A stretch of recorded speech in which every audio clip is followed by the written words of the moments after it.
Hello everyone and welcome back to ICT channel. आज हमारे English speaking course का है 19th डे यानी 19वां दिन और आज की इस वीडियो में हम पढ़ेंगे अबाउट नेगेटिव सेंटेंसेस यानी नकारात्मक वाक्यों के बारे में। तो वीडियो को शुरू करने से पहले अगर आप चैनल पे नए हैं तो चैनल को जरूर सब्सक्राइब करें और सब्सक्राइब करने के साथ साथ बेल आइकन भी जरूर प्रेस करें जिससे चैनल पे आने वाली कोई भी इम्पोर्टेंट वीडियो आपसे मिस कभी भी ना हो। तो चलिए स्टार्ट करते हैं। पीछे आपने सभी कालों में क्रियाओं के रूप दोहराए हैं। 16वें और 17वें दिन में आपने प्रश्नवाचक वाक्यों की रचना भी की है। तो पिछले 16वें दिन में और 17वें दिन में हमने टेंसेस और प्रश्नात्मक वाक्यों के बारे में पढ़ा था। क्या आप बतला सकते हैं कि सकारात्मक वाक्यों को प्रश्नात्मक वाक्य बनाने के लिए आपको क्या करना पड़ता है? अपने सभी कालों में सहायक क्रियाओं को वाक्य में सबसे पहले लाकर प्रश्नवाचक वाक्य बनाए हैं। अब आप ध्यान दीजिए कि नकारात्मक वाक्य कैसे बनाते हैं। तो जब हम टेंसेस में जैसे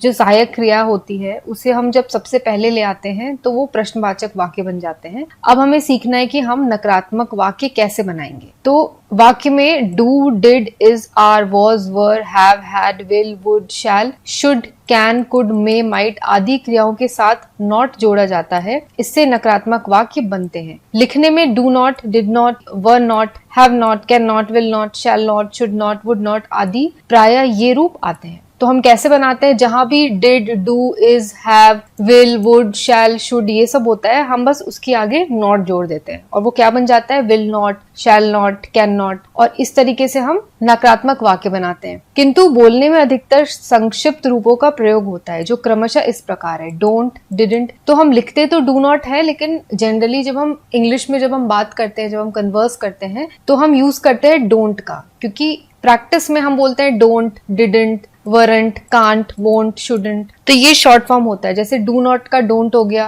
विल नॉट का वोंट हो गया, डिड नॉट का डिडंट हो गया। वैसे आजकल लिखने व बोलने में दोनों रूप प्रचलित हैं, डू नॉट की तरह पूरे और डोंट की तरह संक्षिप्त भी। आइए इनका अभ्यास करें। तो लिखने में भी हम आजकल डोंट भी यूज करते हैं और डू नॉट भी यूज करते हैं, तो दोनों ही प्रैक्टिस में हैं। तो अब हम कुछ सेंटेंसेस देखेंगे जो कि नकारात्मक वाक्य है। मैं नहीं जानता, आई डू नॉट नो। तो आई नो होता, अगर हम नॉर्मल वाक्य बनाते तो हम लिखते आई नो यानी मैं जानता हूँ। अब हमें इसे नकारात्मक में बनाना था तो हमने इसके आगे बस आई के बाद हमने डू नॉट लगा दिया। तो ये हो गया आई डू नॉट नो या आई डोंट नो। मैं कुछ नहीं पूछता, आई डोंट आस्क एनीथिंग। वह यहाँ नहीं आती, she does not come here. नहीं आती है इसलिए हमने यहाँ पे डज यूज किया है। नहीं आई तो हम लिखते हैं यहाँ पे डिड नॉट कम हियर। वह चाय बनाना नहीं जानती, she doesn't know how to make tea. कल उससे बस नहीं छूटी, he did not miss the bus yesterday. हमने यह समाचार नहीं सुना, we haven't heard this news. अब यहाँ पे आप देखो, आप यहाँ पे वी हैव नॉट भी लिख सकते हैं और हैवंट भी लिख सकते हैं। दोनों ही जो फॉर्म्स है वो करेक्ट है।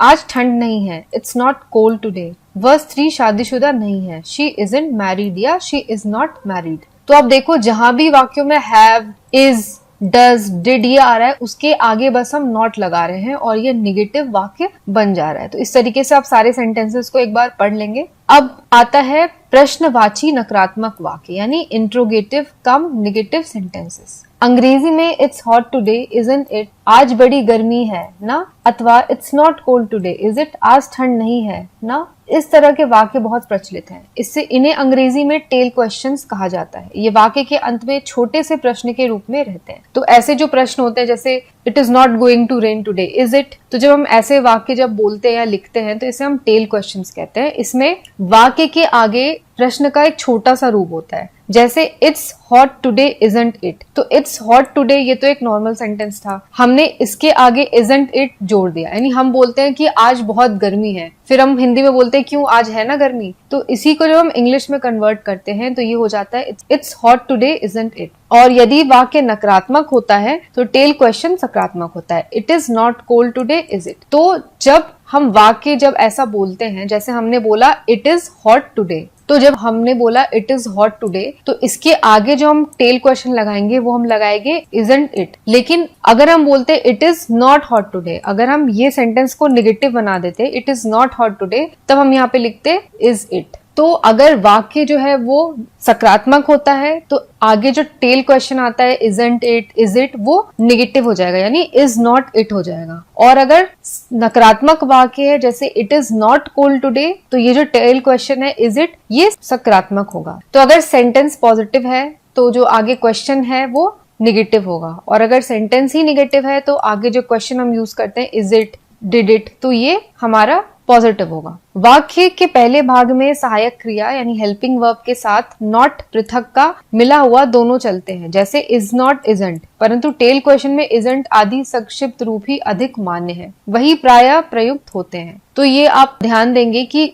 जब हम इस टाइप के वाक्य जब लिखते हैं जैसे it is not cold today isn't it, तो ये जो पहला सेंटेंस है it is not cold today, तो इसको आप इट इज नॉट भी लिख सकते हैं और इट इजंट भी लिख सकते हैं, इट इजंट कोल्ड टुडे। लेकिन जब आप आगे का क्वेश्चन लिखते हैं, जैसे अगर आपको यहाँ पे लिखना था इजंट इट, तो आप इज नॉट इट नहीं लिखेंगे, आप इजंट इट ही लिखेंगे, यानी ये जो क्वेश्चन आता है ये आपको यहाँ पे शॉर्ट फॉर्म ही यूज करना है। तो यहाँ पे एग्जाम्पल के लिए आपको कुछ वाक्य दिए गए हैं। आज बड़ी गर्मी है ना, it is very hot today isn't it, ये विदेशी है ना, दे आर फॉरेनर्स आरंट दे। तो हम सिंपली हम अगर समझे कि हमें कैसे बनाना है, तो दे आर फॉरेनर्स, आगे जो क्वेश्चन हम लगाएंगे वो हम आर लेंगे और दे लेंगे, आर नॉट दे यानी आरंट दे। कभी भी यहाँ पे आप आर नॉट दे नहीं लिखेंगे, आप यहाँ पे आरंट दे ही लिखेंगे क्योंकि शॉर्ट फॉर्म ही यहाँ पे यूज होता है। अब जैसे नेक्स्ट है यू वरंट प्लीज्ड, अब यहाँ पे निगेटिव है, जैसे यू वर नॉट प्लीज्ड, तो वर नॉट है तो आगे जो क्वेश्चन हम लगाएंगे वो हम पॉजिटिव लगाएंगे, यानी वहां हम नॉट नहीं लगाएंगे। तो यू वर नॉट प्लीज्ड का हम जब आगे क्वेश्चन बनाएंगे तो ये हो जाएगा वर यू।